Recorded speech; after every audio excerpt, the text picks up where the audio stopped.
Hello, good evening.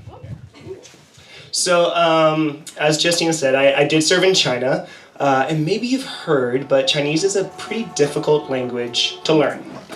And so, much like chinglish.com, I had a few issues when I was speaking Chinese over there. So, let me set the stage a little bit. I was serving in Guizhou province in the southwest hinterlands of China. Guizhou is the poorest province in China, so it's very underdeveloped. One of the positives of being underdeveloped, though, is that the countryside is beautiful. Very pristine, very green, very lush. So I was teaching at a university, and one weekend I was invited by a few of my students to come with them on an outdoor sports competition. This happens when you're living abroad. Maybe some of the other volunteers can use that. Random adventures just open up for you, invitations. So, of course, I went along to this outdoor sports competition in rural countryside of Guizhou, China. As I'm there, I did not participate in any of the sports. But as I was there, I was camping with my students and a fellow teacher of mine. And in the evening, we're kind of hanging out around a campfire and just enjoying each other's company. And I noticed in the distance a television crew, a local TV crew, is making the rounds around the different little groups, and they see the white man from afar. So they see me, and they start beelining it to come talk to the Laowai. So, but I'm excited. The other American teacher, she's more shy, so she's like, oh, I don't want to talk to them. But I was like, yes, I would love to talk to them. This sounds fun. So I am very cocky with my level of Chinese, obviously at this point. So the reporter comes up and asks, 你会说中文吗? I'm like, oh yes, I can speak Chinese. In Chinese. And so she proceeds to begin to interview me. And I'm so excited. There's a little, little ring of my students and other folks in our camp around us, just outside of the scope of the camera with the light. And so she's asking me some questions, and it's going well. It's back and forth. I'm understanding her. She's speaking slowly for my benefit.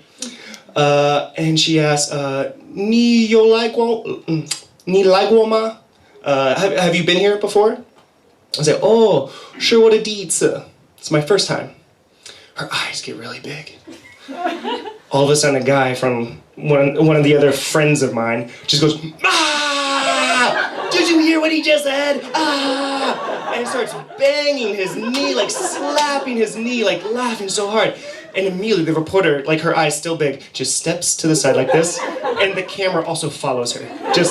I'm off camera. I'm like, what just happened? What just happened? Everyone is just roaring with laughter. I have what did I say wrong? What just happened? So I turned to one of the other Chinese teachers that was with us. He was very good English. His English name was Barry. And I go, Barry, what just happened? What did I say? What did I do wrong? And he goes, oh, yeah, you just told them you're a virgin.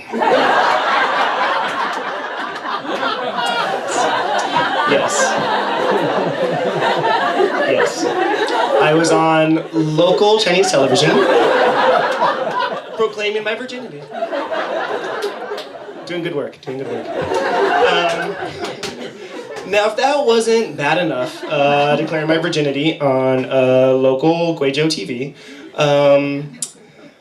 get a load of this one. So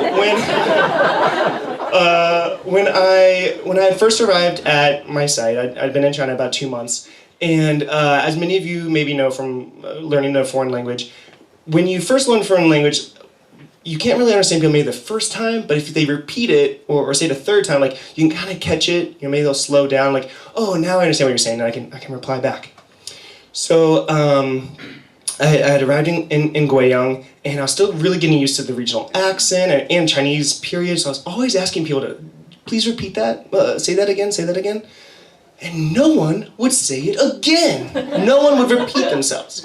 Instead, I would get this very kind of awkward and kind of shy look down. And I was like, why is everyone so rude? Everyone is so rude here. I'm just trying to communicate. They won't repeat themselves. I don't understand. And I'm going all over town, right? I'm getting my hair cut. I'm saying, say that again? Nothing. So I'm like, I missed that. I hope it's not important. I would be buying fruit, and the fruit vendor would say something. I'm like, oh, say that again? Nothing. Little old woman would just very politely just hand me the tangerines and just want me to go. Little children on the street, everyone. I'm asking, say that again, say that again. No one's repeating themselves. So, I am now in a tutoring session with my good friend Lulu, who's one of my dear Chinese friends. She was a language teacher and also was from Guiyang, so she became my best Chinese friend over the course of the 2 years. But we're having one of our lessons, and these lessons usually devolved into just gossiping in Chinese. But in this particular lesson, I missed something she said, so I said, oh, Lulu, can you say that again? And she goes, oh, Johnny, I should tell you. You think that you're saying, 再说一遍. But what it sounds like you're saying is 再说一遍. And I'm like, that sounds the same. What does it sound? What am I saying? What's the difference? She goes, well, you want to say, please say that again. What it sounds like you're saying is, another hand job, please. Yes. I asked the barber for another hand job. I asked the fruit seller for another hand job. Everyone.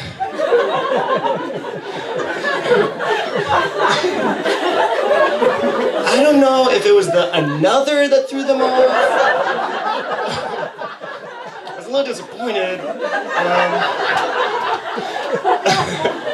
But all of that is to say, I learned 2 important lessons from that, and those are only 2 examples of many other inappropriate mistakes. But I learned 2 important lessons. 1, take language practice seriously, because there are consequences to mistakes. And 2, you just have to keep trying and put yourself out there, even if you declare yourself a virgin or request multiple hand jobs, you will learn, and you will get another glimpse into the culture. So, thank you.